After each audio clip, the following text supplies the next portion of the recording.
All right, let's go through these various questions. So if we're going to be examining this, I guess you might as well start at the beginning.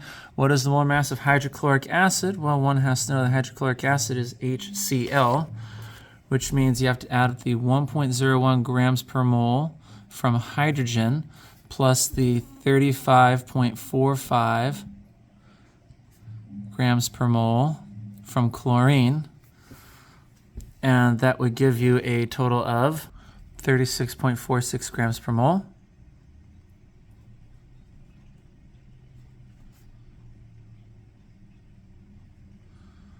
Box that as the answer. So simple as that. How many moles of O2 that many moles equals how many grams? So we do our usual. We write the given, 3.20 mole O2. Now you make sure that mole goes on bottom so mole can cancel mole. It's asking for grams, so we put grams up here. And if you look it up on the periodic table, oxygen is 15.99 whatever. So if one oxygen is going to round to 16.00 grams per mole, then two oxygens will have to be multiplied by 2 to get 32.00 grams per mole. So, yeah, we're looking at 1 mole of O2 is going to have a mass of about 32.00 grams. So, we note that mole cancels mole, that's good. And then you go through and do the math, and that comes out to 3.20 times 32.00 is 102.4 grams of O2. And before I do anything else, I note, that's 3 sig figs, that's 4 sig figs, so gonna have to round that to 3 significant figures to make it 102 grams of O2. And then box that. Now, this many moles of CH4 contains how many atoms? Okay, if I'm going to do atoms, then I know that it will be necessary to get this. Let me just adjust the camera first. Hey, come here. All right. And adjust the focus. And okay, there we go. If I know it's going to be necessary to use Avogadro's number, because when it asks, anytime it asks number of particles, number of atoms, number of molecules, number of whatever, you know you need Avogadro's number. We have moles. Okay, let's write our given. 3.250 moles of CH4. I know moles shouldn't be in the answers, so I'm going to put that down there. I guess I'll put CH4, because it's what we're talking about. And I know if I want to go, I need Avogadro's number. 1 mole of anything is 6.022 times 10 to the 23rd of anything. This is going to be molecules of CH4. So if I do this, I'll get molecules of CH4, but it's asking how many atoms. Well, think about something. 1 carbon plus 4 hydrogens equals 5 atoms. So there's 5 atoms in every molecule. So you know what? Every 1 molecule of CH4 contains 5 atoms. Now, moles cancels moles, molecules cancel molecules to give atom for the answer. And when you do that, you're going to make sure to do it properly, which is to say 3.250 times parentheses around your scientific notation, and then equals, and then times 5 equals. Before I go any further, well, I guess I'll write the raw answer, 9.78575 times 10 to the 24th atoms of carbon and hydrogen, because it's just total number of atoms. And then how many is this? 4 significant figures, 4 significant figures, infinite significant figures. So I'm going to round to 4. That's 9.786 times 10 to the 24th atoms of carbon and hydrogen. And I suppose it couldn't hurt to specify carbon and hydrogen, but it simply asked how many atoms, and so that's good enough. All right. let's move on to this one. We're going to still need Avogadro's number if we're going to do number of atoms, but we're starting with grams and not moles. So, 70.90 grams of nickel. And what I'm going to do is note that we're going to need, in order to get to Avogadro's number, we need moles first. So I'm going to have to convert to moles. So I'll put grams here. Nickel, 58.69 grams per mole. 58.69 grams per mole of nickel. I was kind of bad there. Really, you set up your units first and then plug in the numbers, which is going to be this. Gram will cancel gram. And then we know that for every 1 mole of nickel, every 1 mole of nickel contains 6.022 times 10 to the 23rd atoms of nickel. And I suppose I should make that a clearer capital N. But at any rate, what am I going to do here? This divided by that times that. And what that looks like is 70.90 divided by 58.69. Press enter, and then multiply by, in parentheses, scientific notation, 6.022 times 10 to the 23rd. Oops, and I just realized to check. I did close that parentheses, right? Yes, I did. Okay. So you give 4.3, whatever, all that stuff. 4.380902906 times 10 to the 47th atoms, which is a lot. Oops, yeah, that's not right. This is what it should be. So something got done accidentally wrong there. Let's fix that. So it should be 7.274830465 times 10 to the 23rd atoms of nickel. And then you just need to round that for proper sig figs. That's 4, and that's also 4, so it's going to be 4 sig figs. 7.275 times 10 to the 23rd atoms of nickel. Box that.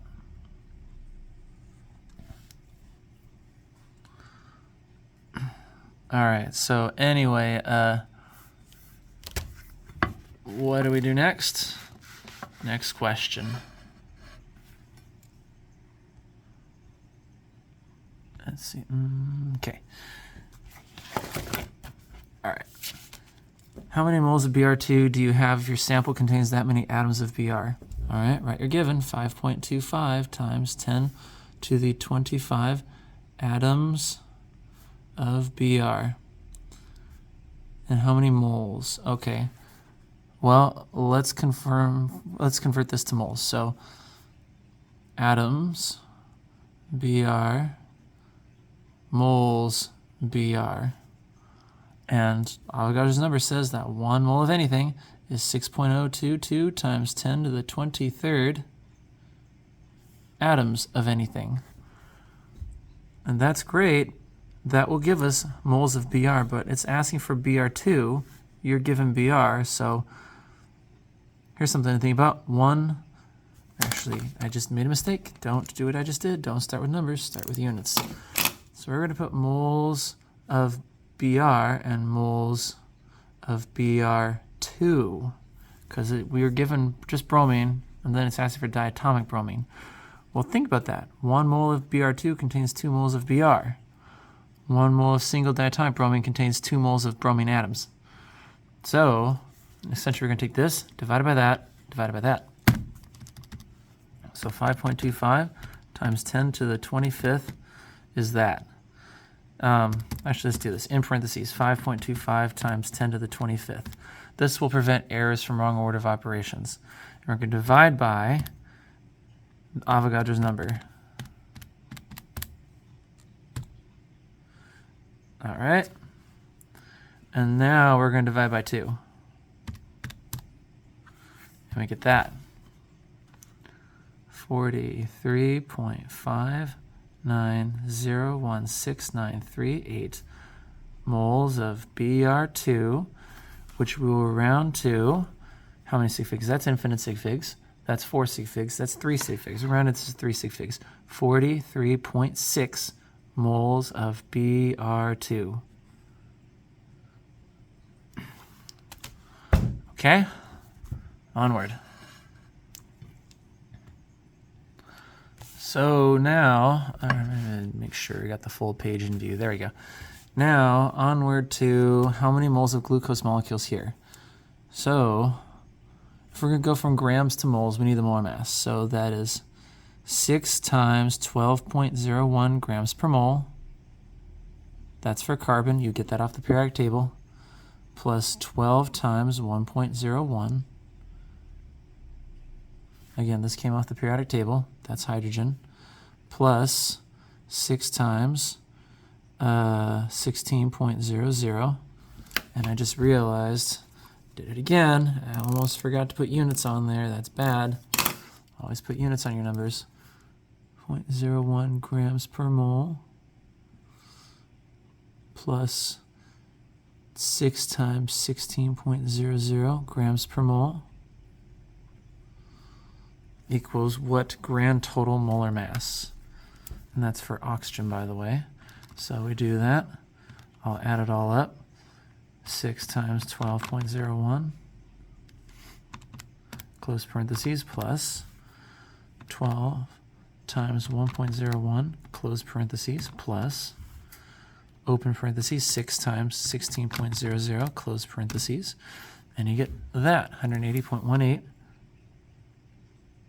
grams per mole C6H12O6. So now we're going to take our given 90.0 grams of C6H12O6 and we're going to multiply that by what it takes to get moles of molecules. So we're just going to go straight to moles. So that means I'm going to put grams of C6H12O6 on the bottom so I can cancel. I'll put moles of C6H12O6 on top so that it will be the answer we're looking for. And according to this, 1 mole of this compound has a mass of 180.18 grams. And when we do that math, it's going to be 90.0 divided by 180.18 to give that 0.4995005 moles of C6H12O6, which we would then round to how many sig figs? 3 sig figs. So that means rounding here at this 9, which is next to a 5, so it rounds up. It rounds up to 0.500 moles of C6H12O6. And I'll box that as the answer to that particular question. If there's ever a doubt about what belongs with what, you can always draw lines to separate one question's work from the next. Now it says how many moles of oxygen? We could start with the 90 grams all over again and go through this whole thing, or we can do a little shortcut. Because I noticed something. Look at the formula. For every 1 mole of glucose, there's 6 moles of oxygen. So if we already know how many moles there is, let's just take what we have, 0.500 moles C6H12O6. And better yet, what we should do is we should use our unrounded original number, theoretically, to avoid errors from rounding. 0.4995005 moles of that, and then we're going to note that in every mole, which should go down here, there's mole of C6H12O6. For every 1 mole of the compound, there are 6 moles of oxygen. So essentially, I'm just going to take this times 6. And if you take that times 6, you get 2.997002997. That's infinite sig figs, but we started with a number that I use this, but really this is the original starting number, so it should still have 3 sig figs, which means we're still rounded 3 sig figs. 3.00 moles of oxygen.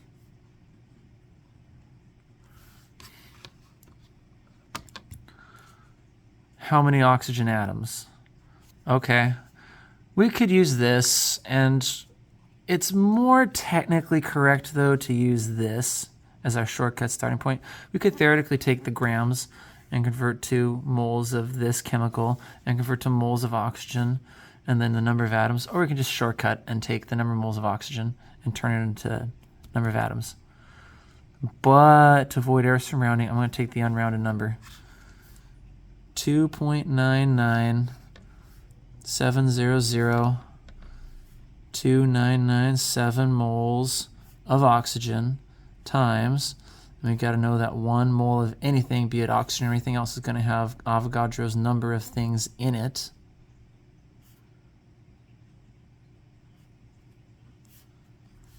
So I'm going to use the unrounded number just because it gives less error from or from early rounding. 2.997002997 times Avogadro's number, 6.022 times 10 to the 23rd, close parentheses, equals, it's going to be that, 1.804795205 times 10 to the 24th atoms of oxygen, which we will round to. We started originally, all this started with this given, which is 3 sig figs, and so it still stays in effect because it all started here. 3 sig figs, 1.80 times 10 to the 24th atoms of oxygen.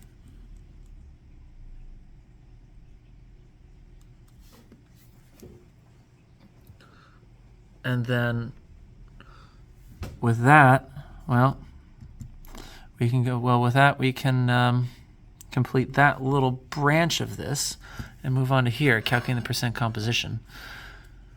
Now, what's nice is that we've partially done the work for calculating percent composition. In order to do it, we need to find out what percent does those 6 carbons compose of the entire mass, what percent is hydrogen out of the entire mass, what percent is oxygen out of the entire mass.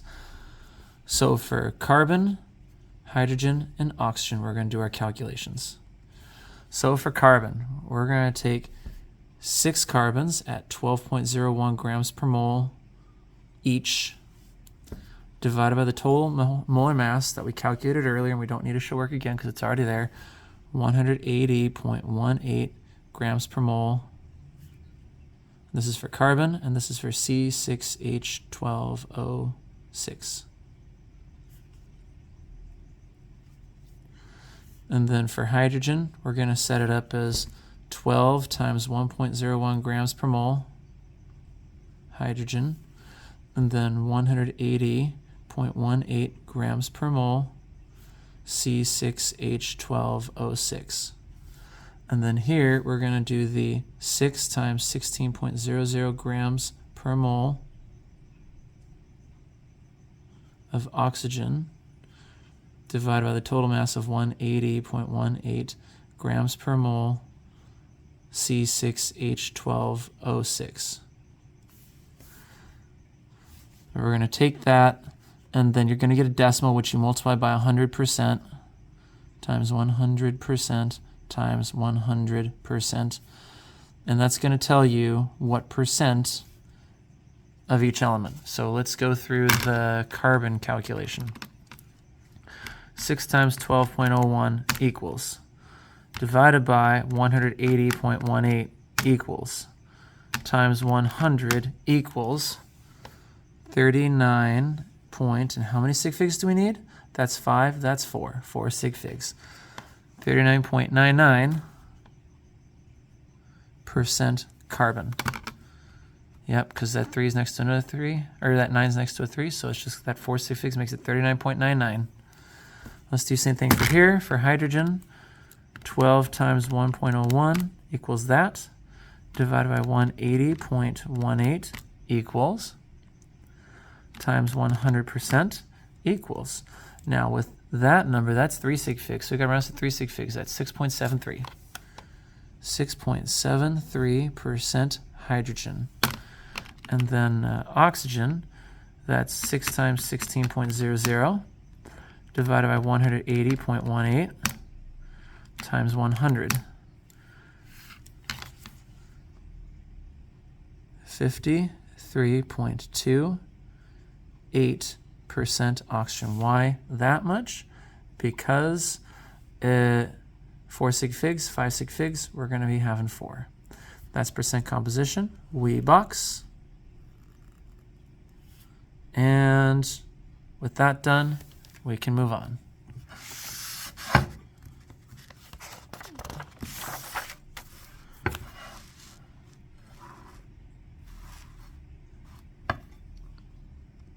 Okay. Consider 500 gram sample calcium hydroxide was percent composition. So you have to get the calcium hydroxide formula correct first. And then we need to find the total molar mass as well as the mass of each component. So calcium is 40.08 grams per mole. That's calcium. Plus, there's 2 oxygens. So it's 2 times 16.00 grams per mole for oxygen. Plus, there's 2 hydrogens. Each hydrogen is 1.01 grams per mole. That's hydrogen, which gives a total molar mass of 74.1. Now, be smart. Molar mass is hundredths place, hundredths place, hundredths place. You're going to the hundredths place. So add a 0, even though the calculator doesn't tell you to. Grams per mole, CaOH2. All right, now we just go and find the percent composition by finding what percent is calcium out of the total, what percent is oxygen out of the total, what percent is hydrogen out of the total. So this is going to be very cramped for space, but calcium, oxygen, and hydrogen each need their own calculations. So 40.08 grams per mole divided by the grand total of 74.10 grams per mole. That's calcium. That's CaOH2 times 100% equals, oh, I didn't realize that was so out of focus. Let's lock the focus. There we go. And actually, this is so bad for space, I'm going to have to spread it out a bit. Oxygen would be 2 times 16.00 grams per mole divided by the total 74.10 grams per mole, CaOH2 times 100%. That'll give me the oxygen percentage. And then for the, let's see, how do I want to do this? I'll do it well off to the side. Hydrogen will be 2 times 1.01 grams per mole divided by the total of 74.10 grams per mole. That's hydrogen, and that's calcium hydroxide times 100%. And that'll give me a percentage for hydrogen. Now, if you do the math, 40.08 divided by 74.10 is, let's see, that's going to be 4 sig figs. So that's 54. Oh, I forgot to times by 100. 54.09%. 54.09% calcium. And then oxygen, we'll do that math. Let's see, 2 times 16.00 is that, divided by 74.10 is that, times 100 is that, and so we have 4 sig figs, so that's going to be 43.18% oxygen. And then for hydrogen, that's 2 times 1.01 divided by 74.10 times 100% is 2.726, and that's 3 sig figs right there. So we're going to call that 2.73% hydrogen. So I'll rewrite that over here, 2.73% hydrogen. That way I can conveniently box it all in one location. And with that all set, now I can look at how many grams of calcium are in the sample. Okay, Not a difficult question, actually. If we know that it's this percent calcium by weight, you say, oh, we have 500 grams of calcium hydroxide, and we know that it is times 54%. So 54% of the mass is calcium times 54.09% calcium.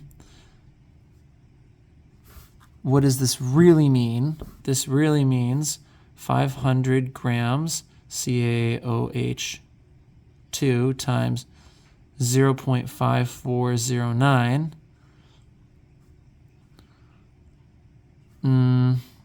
How do you do that in terms of percentage? Well, that would be, that's the ratio of calcium to calcium hydroxide. That's grams of calcium to grams of calcium hydroxide. So that's how you would technically render it in terms of units to allow gram to cancel gram. But nonetheless, essentially just taking that percentage of that. And when you do that, it comes out pretty simply. 0.5409 times 500 is, right like that, 270.45 grams of calcium inside that calcium hydroxide. That's how many grams of calcium atoms are in there. Now, it does say 500.0, my bad there, so that is 4 sig figs. That's also 4 sig figs. So this is a 4 sig fig answer, which means you round it to 270.5 grams of calcium and box that. And then if it's 43.18% oxygen, you're doing the same thing, 500.0 grams of calcium hydroxide times 43.18% oxygen, i.e. 500.0 grams of calcium hydroxide. And if you want to convert this to be technically correct with units, percent is just a ratio, so it's saying 0.4318 grams of oxygen for every 1 gram of calcium hydroxide. Oh, don't forget the multiplication sign. And then when you do that, 500.0 times 0.4318 is that many grams. It is 4 sig figs, that's 4 sig figs, so that's going to come out nicely. 215.9 grams of oxygen are inside that sample.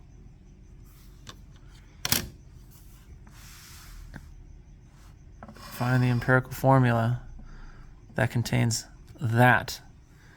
So 26.56 grams of potassium. Remember, we're assuming 100 gram sample, so it's that percent, it's the same number of grams. That many grams of chromium, so that's 35.41 grams of chromium. And remember, percentages have to be 100. So how many grams of the total? Well, they should have to 100. So 100 minus 26.56 equals, and now subtract another 35.41. That's what's left. So 38.03 grams of oxygen. And if you were to add these up, they do add up to be 100. In order to find the empirical formula, that is a ratio of moles, so I need to convert all of them to moles. So I put grams of oxygen, grams of chromium, grams of potassium, so that gram cancels gram. Moles of potassium, moles of chromium, moles of oxygen. And then we also know the molar masses, where 1 mole of oxygen is a mass of about 16.00 grams. 1 mole of chromium has a mass that rounds to 52.00 grams, and 1 mole potassium has a mass that rounds to 39.10 grams. And we find the number of moles of each, and we get that many moles. So we're going to divide by the smallest one. These, in spite of this difference, they actually are almost the same. They're very close, but nonetheless, okay, 0.679283887. And we're dividing all of them by the smallest. And if you divide this by itself, obviously it's 1 mole of potassium. This is so close to 1, especially when we round to hundreds place. It basically is 1, so it's 1 mole of chromium. And this last one Comes out to that. We usually round to the hundredths place, so we'll call that 3.50. So this is a 1:1 to 3.5 ratio. Well, you can't have a formula of KCr 3.50. So let's multiply by 2 and see if that makes all these numbers whole numbers without decimals. If multiply by 2 doesn't work, then we try 3. If 3 doesn't work, then we try 4. If 4 doesn't work, then we try 5. I can tell already, though, if I multiply this by 2, that's going to make it 7 moles of oxygen. Times 2 is 2 moles of chromium. And times 2 is 2 moles of potassium. So you know what? Those are all whole numbers. That'll work. So the formula is going to be K2Cr2O7. That's potassium dichromate, FYI. Okay, last one. Molar mass of a compound is that. It's been indicated this compound contains that many grams of those two elements. Find its molecular formula. So we're going to find the empirical formula and then use this to get the molecular.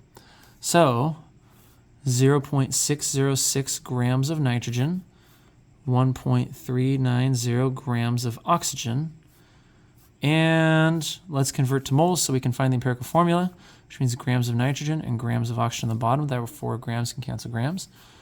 Moles on top. And 1 mole of nitrogen is a mass of 14.01 grams. 1 mole of oxygen is a mass of about 16.00 grams.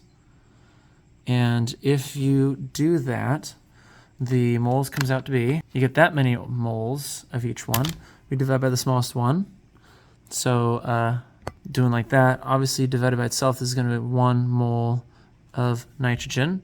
And then for the other one, if you do that one, you get that, and we'll call that, especially when you round to the hundredths place, it's basically 2. Let's go some 2, we're just calling it 2. 2 moles of oxygen. So that's NO2, empirical formula. Label it as such. Now we need to find the formula mass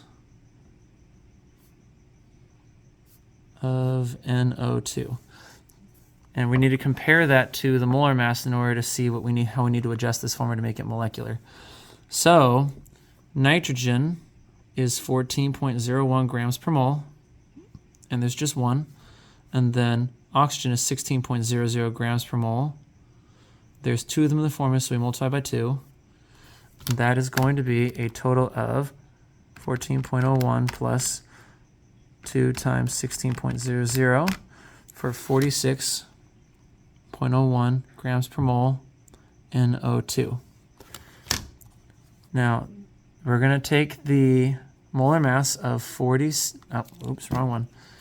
molar mass of 92 grams per mole, and we're going to divide that by the formula mass of 46.01 grams per mole.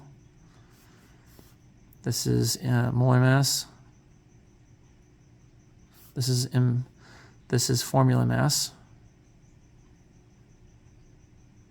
aka empirical mass is also what it's called. So you divide that by that, and it comes out to about 2.